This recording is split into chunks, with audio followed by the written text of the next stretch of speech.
రేవంత్ రెడ్డి లాంటి వాళ్ళు ముఖ్యమంత్రి ఉంటే మా ఉద్యోగస్తులు 53 కాదు కదా, ఇంకొక ఏడాదిలో ఇంకొక 100 మంది చనిపోయే పరిస్థితి.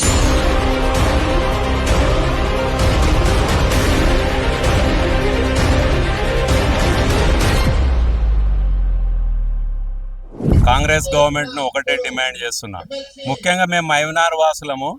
రేవంత్ రెడ్డి ఎమ్మెల్సీ నిలబడ్డప్పటి నుండి సహాయం చేసినాం, ఏందో ఎలగబెడతాడు అని. కానీ గెలిచినాక మమ్మల్ని తడిబట్ట తోటి గొంతు కోసిండు అనేది అర్థమైపోయింది.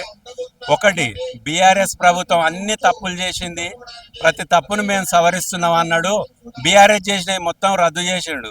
టీఎస్ ఉంటే టీజీ చేసిండు, ఇంకేదో గీతాన్ని మార్చిండు. ఆ దుర్మార్గుడు చేసేది ఇంకో ఏంటంటే, మరి ఈ కుబేర్ అనేది టీఆర్ఎస్ పెట్టింది.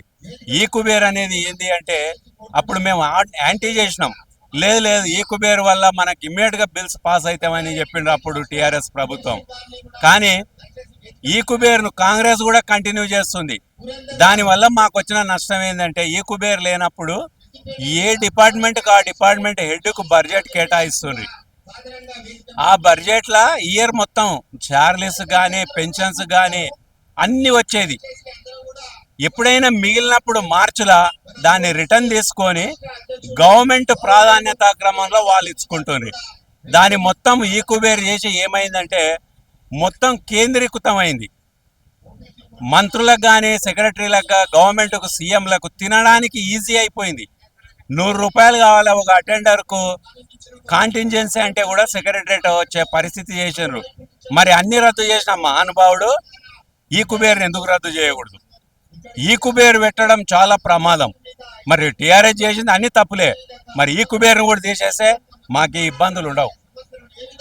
అంతకుముందు ఎట్లుండే, ఏ బడ్జెట్ 16 అని 010 అని ఏ డిపార్ట్మెంట్కి ఆ డిపార్ట్మెంట్ షార్లీ ఇస్తుండ్రి. ఇప్పుడు అది మొత్తం రద్దు చేసి ఒకని చేతులనే పెట్టుకున్నారు.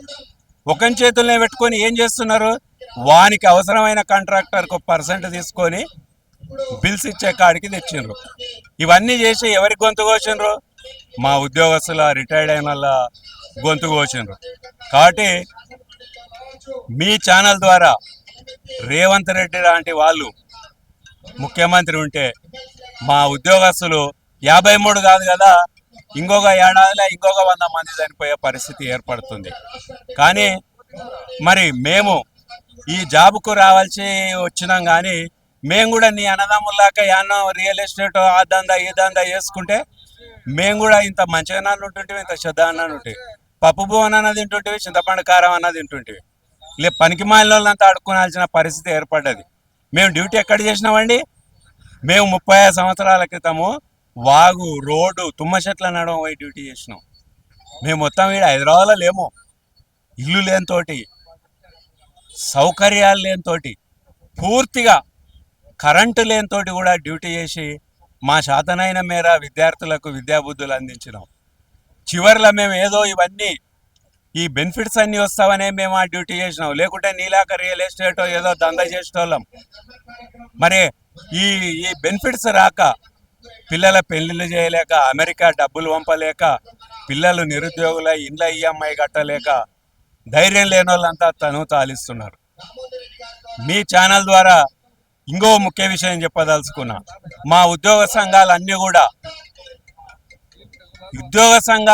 ఒకవైపు ఉండాలి. దురదృష్టం ఏంటంటే ఉద్యోగ సంఘాలు పోయి గెస్టెడ్ ఆఫీసర్ చేతుల, టీఎన్జిఓ చేతుల, వాళ్ళు మొత్తం అవినీతి పరులండి. ప్రభుత్వానికి వ్యతిరేకంగా మాట్లాడే దమ్ము వాళ్ళకి లేదు. ఉపాధ్యాయులకు మాత్రమే ఉండేది. ఒకప్పుడు మోహన్ రెడ్డి, సుధాకర్ రెడ్డి, నారాయణ, యూటీఎఫ్ వీళ్ళందరూ కూడా ఉన్నప్పుడు ఎట్లా ఉండే, ఎన్జిఓలు కానీ గెస్టెడ్ ఆఫీసర్ ఎవడంటే సార్ మమ్మల్ని దొరకపో, మినిస్టర్ అపాయింట్ ఇప్పి, సీఎం అపాయింట్ ఇప్పి అంటుంది. వాళ్ళు ఉదయం లేచి అవినీతి చేసేటోడు యూనియన్ లీడర్షిప్ చేస్తాడంటే మా ఉపాధ్యాయ సంఘాలను మీ ద్వారా కోరుతున్నా.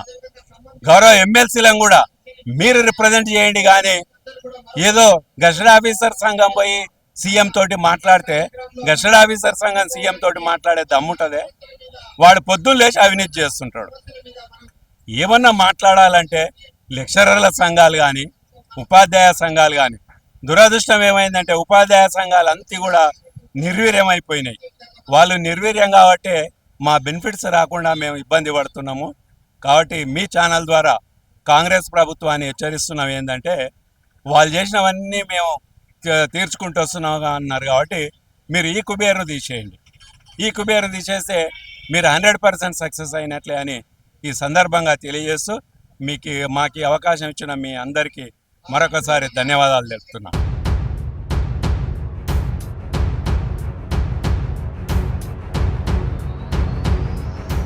ఒక ప్రభుత్వ ఉద్యోగిగా 30-40 సంవత్సరాలు పనిచేసి రిటైర్ అయిన ఒక ప్రభుత్వ ఉద్యోగికి కమ్యూటేషన్, గ్రాట్యుటీ, జీపీఎఫ్, తర్వాత ఈఎల్స్, ఎన్కాష్మెంట్ ఇవన్నీ బెనిఫిట్స్ ఏవి కూడా ఇవ్వకుండా నానా విధాలుగా ఎంప్లాయీస్ని చిత్రవద గురి చేస్తున్నారు. ఈ బాధ భరించలేక ఎంతోమంది ఎంప్లాయీస్ చనిపోయారు కూడా.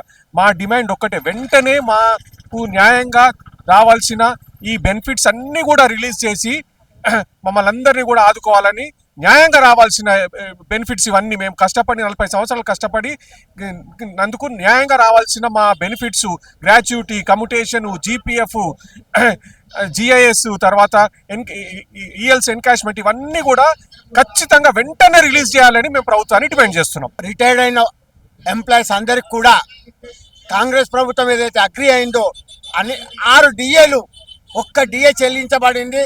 ఇప్పటి వరకు కూడా పిఆర్సీ కూడా దాన్ని కూడా అమలు చేయడానికి సిద్ధపడడం లేదు. ఇవే కాకుండా ఎవరైతే రిటైర్డ్ అయినారో వాళ్ళందరికీ వెంటనే వారి యొక్క రావాల్సిన హక్కుల్ని తీర్చినట్లయితే ప్రభుత్వానికి చాలా బాగుంటుందని, మళ్ళీ కూడా వాళ్ళకి అవకాశం ఉంటుందని కోరుకుంటున్నాను. లాస్ట్ ఇయర్ జూలై 31న రిటైర్ అయ్యాను. కానీ నాకు రావాల్సినటువంటి కమ్యూటేషన్, తర్వాత gratuity, ELs, encashment, GIS, GPF final payment ఏది కూడా రాలేదు. ఇప్పుడు ఈ 7 నెలల నుంచి ఒక పెన్షన్ రావడం జరుగుతుంది. కానీ ఈ మొత్తం బెనిఫిట్స్ అన్నీ కూడా ఏక మొత్తంలో చెల్లించాలని చెప్పేసి నేను డిమాండ్ చేస్తున్నాను ప్రభుత్వాన్ని. ఏక మొత్తంలో, అప్పుడప్పుడు 10 లక్షలు 5 లక్షలు కాకుండా ఏక మొత్తంలో పేమెంట్ చేయాలని నేను డిమాండ్ చేస్తున్నాను.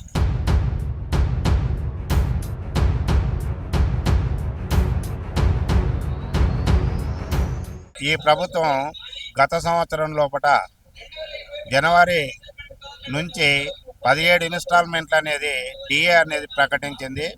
ఇప్పటిదాకా 17 ఇన్స్టాల్మెంట్లకు ఒక ఇన్స్టాల్మెంట్ మాత్రమే వచ్చింది. ఇంకా 11 ఇన్స్టాల్మెంట్లు అనేది డ్యూగా కొనసాగుతుంది. ఆ 17 ఇన్స్టాల్మెంట్లు తర్వాత 29 ఇన్స్టాల్మెంట్లు అన్నది 29కి వెళ్ళి ఇప్పటిదాకా ఒక ఇన్స్టాల్మెంట్ కూడా వేసింది అనేది లేదు. ఈ నెల నుంచి, జనవరి నుంచి రేపు వచ్చే ఫిబ్రవరి లోపల 30 ఇన్స్టాల్మెంట్ అనేది ఏర్పాటు చేసింది. ఆ ఇన్స్టాల్మెంట్ వస్తుందా సస్తుందా తెలియకుంటుంది. ఇప్పటి వరకు మా మిత్రులు విశ్రాంతి ఉద్యోగస్తులు 53 మంది చనిపోయారు. ఈ 53 మంది ఈ 17 ఇన్స్టాల్మెంట్లు కానీ 28 ఇన్స్టాల్మెంట్లు కానీ రేపు ఇంకా వాళ్ళంటే ఇప్పటిదాకా తీసుకోలేదు. వాళ్ళు అది వేరు. ఇప్పటి నుంచైనా తీసుకుంటారా అంటే అది కూడా గ్యారంటీ అనేది లేదు. ఏమనంటే ఎస్టీఓకు ఆడ మాట్లాడితే మేము ఈక్యూబెర్కి అనేది పంపించినాం సార్, మాకు ఎలాంటి సంబంధం అనేది లేదని వాళ్ళు మాట్లాడుతారు. ఈ కుబేర్కి ఎవరు వాళ్ళే, మామూలుగా ఉన్న వాళ్ళని మాత్రం సెక్రటరియట్ గేటే దాటనియడం అనేది వాళ్ళు అందరికీ తెలిసిన విషయం. దీనికి ఆ రకంగా ఈ రిటైర్డ్ అయిన వాళ్ళు చాలామంది సఫరింగ్ అవుతారు. ఈ సఫరింగ్ కాకుండా ఎప్పటి బిల్స్ అప్పుడన్నా కనీసం డిఏ బిల్స్ అన్నా ఎప్పటికప్పుడు ఏ నెలకు ఆ నెల కన్నా ఇచ్చుకుంటూ పోతే ఏందో అంటారు చూడు, తన్నీళ్ళకు వేడి నీళ్ళు తోడన్నట్టు కొంచెం వాళ్ళకు పాల ఖర్చుల కన్నా వస్తాయి, కనీసం బీపీ ట్యాబ్లెట్ల కన్నా వస్తాయి. అవన్నీ ఇప్పిస్తే జర బాగుంటుంది. ఇంకా ఈ పిఆర్సీలు అంటారు, అదంటారు, ఇదంటారు, ఏది ఇవ్వడు. ఇప్పుడు ఇచ్చేటట్టు లేడని నేనే చెప్తున్నానే అంటాడు. అంటే ఒక ప్రభుత్వం లోపల అధిపతిగా ఉండి ఈ విధంగా మాట్లాడడం కాంగ్రెస్ వాళ్ళకు కానీ కాంగ్రెస్ ప్రభుత్వానికి కానీ సభ్యత సంస్కారం అనేది కాదు. ఇది తప్పకుండా ఇవ్వవలసిందే. మేము రిటైర్మెంట్ ఎంప్లాయీస్, మాకు రావాల్సిన బకాయిలు దాదాపు 8,500 కోట్లు ఆగినాయి. సగటున ఒక్కొక్క రిటైర్డ్ ఎంప్లాయీకి 55 లక్షల నుంచి 60 లక్షలు 70 లక్షలు రావాల్సి ఉన్నాయి. మాకు పిల్లలు పెరిగి పెద్దోళ్ళు అయ్యి వివాహాలు కట్టినే ఉన్నారు, ఇండ్లు కట్టుకొని ఈఎంఐలతోనే ఉన్నాయి. వచ్చే నెల పెన్షన్ 50,000 కన్నా ఎక్కువ ఉండట్లేదు. దాంట్లోనే 35,000 రూపాయలు ఈఎంఐ అయిపోతుంది బ్యాంకు. ఎట్లా బతకాలి, ఇబ్బందిగా ఉన్నది. మల్కా కుమరయ్య గారు బీజేపీ నాయకుల ఆధ్వర్యంలో, రామచంద్ర గారి ఆధ్వర్యంలో మా కోసం ఈరోజు ధర్నా చౌక్ వచ్చి అంత పెద్ద మనుషులు మా కోసం వచ్చి ఇవాళ ధర్నా చేస్తారు. వాళ్ళ కోసం 33 జిల్లాల నుంచి మేము రావడం జరిగింది. మా ఆవేదనని ప్రభుత్వానికి తెలియజేయడం కోసం ఈ విధంగా నిరసన వ్యక్తం చేస్తున్నాము. రేవంత్ రెడ్డి గారు ముఖ్యమంత్రి అయిన తర్వాత మాకు ఏం చేశారో వారే ఆలోచించుకోవాలి. తక్షణమే మాకు రావాల్సిన బకాయిలన్నింటినీ సింగిల్ పేమెంట్తో వచ్చేటట్టు చేయవలసిందిగా కోరుతున్నాము.